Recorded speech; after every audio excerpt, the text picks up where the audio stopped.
नमस्कार, मैं हूं अर्चित और आप देख रहे हैं पहल टाइम्स। तो चलिए रुक करते हैं इस खास खबर की ओर। नमस्कार। आज की इस खास रिपोर्ट में हम बात कर रहे हैं पश्चिम बंगाल की राजनीति से जुड़े उस बड़े बयान की जिसने एग्जिट पोल के बीच सियासी हलचल को और तेज कर दिया है। पश्चिम बंगाल की मुख्यमंत्री ममता बनर्जी ने एग्जिट पोल पर प्रतिक्रिया देते हुए साफ कहा है कि उनकी पार्टी मां माटी मानुष की सरकार बना रही है। उनका यह बयान ऐसे समय में आया है जब एग्जिट पोल के आंकड़े अलग अलग संकेत दे रहे हैं और राजनीतिक माहौल पूरी तरह गरमाया हुआ है। ममता बनर्जी ने इन एग्जिट पोल्स पर सवाल उठाते हुए कहा कि ये आंकड़े जमीनी हकीकत को नहीं दर्शाते। उन्होंने भरोसा जताया कि राज्य की जनता ने एक बार फिर उनकी सरकार पर विश्वास जताया है और नतीजे आने पर सच्चाई सबके सामने होगी।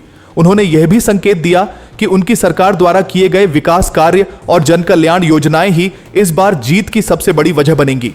वहीं दूसरी तरफ विपक्षी दल एग्जिट पोल के आंकड़ों के आधार पर अपनी जीत का दावा कर रहे हैं, जिससे सियासी टकराव और तेज हो गया है।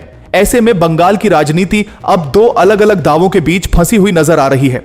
एक तरफ एग्जिट पोल के अनुमान और दूसरी तरफ ममता बनर्जी का आत्मविश्वास। अब सबसे बड़ा सवाल यही है कि क्या मां माटी मानुष का नारा एक बार फिर सत्ता तक पहुंचाएगा या फिर इस बार बंगाल की राजनीति में कोई बड़ा बदलाव देखने को मिलेगा। फिलहाल सभी की नजरें अब अंतिम नतीजों पर टिकी हैं, जो यह तय करेंगे कि राज्य की सत्ता किसके हाथ में जाएगी। तो यह थी पूरी जानकारी इस बड़े राजनीतिक बयान पर। देश और दुनिया की ऐसी ही अहम खबरों के लिए जुड़े रहें। धन्यवाद।